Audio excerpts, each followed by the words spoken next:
nagmamahal, Boy Alex. Ano, Temyo? Ayos na ba? Natumbok mo, amo. Ano pa naman sa inibalagtas? Sigurado akong sasagutin ka na ni Ellen yan.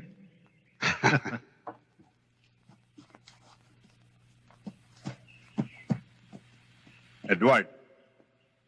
Dating gawi. Pero boy, hindi ko pa madadala ito ngayon, ha? Bukas na lang ng umaga, sasabay ako doon sa unang biyahe ng troso. Pero teka, bakit ako magdadala nito? Ba't hindi ikaw? Yan ang huli, Choy. Sa susunod, ako na mag-ate. Mas magaling, amo. Para mas maramdaman. Oo nga, tama si Temyo. Mas mararamdaman.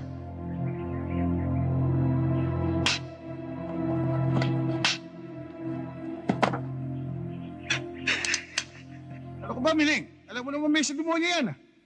Miling! Pikang-pika na ako sa'yo! Talagang wala kang kadala-dala! Teka, kuya, wala namang bala ito eh.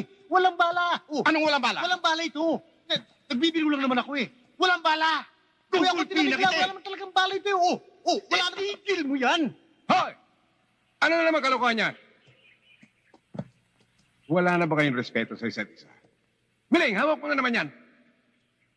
Ilang beses ko ba sasabihin sa'yo na ang paghawak sa baril ay may kakambal na pananagutan. Kapag nagpatangay ka rito, palang araw magiging mitsa pa ng buhay mo. Nagbibiro lang naman ako eh. Itigil mo yung biro niyan. Nasaan niyo sa inyong kapatid, si Douglas? Kararating ko. Nandoon pa. Kausap yung anak ni Mr. Angeles. Hindi ko na may tatawang kalagayan ko, Douglas. Nakakalata na si Papa eh. Papatayin ako noon. Nati, hindi pa kita pwedeng pakasalan ngayon. Sa klase ng trabaho ko, mahirap.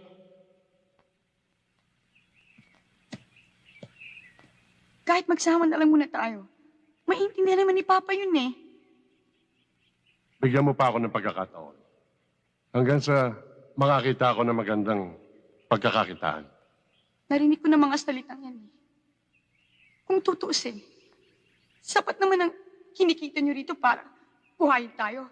Pero hanggang pangako na lang eh. Ayaw mo lang ako panagpat. Pero, Huwag mo ako hawakan. Pagsisisiyan mo lahat ng ito, Douglas. Tandaan mo yan.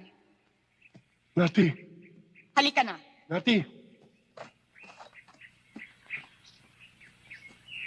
Ayun ang kapatid nyo. Mukhang may problema.